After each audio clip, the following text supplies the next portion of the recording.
Here's how you can create scrolling text in Canva. First, open Canva and create a blank design. Add the text you want to scroll across the screen and position it at the starting point.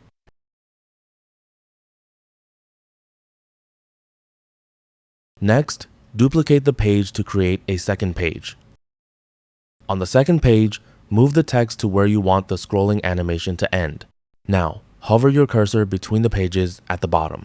You will see two new options appear. Simply click the Add Transition icon. From the Transitions panel, choose Match and Move. This transition automatically animates matching elements between pages, creating a smooth scrolling effect. Play the video to preview the movement. If the scrolling is too fast or too slow, select the transition and adjust its duration using the duration control.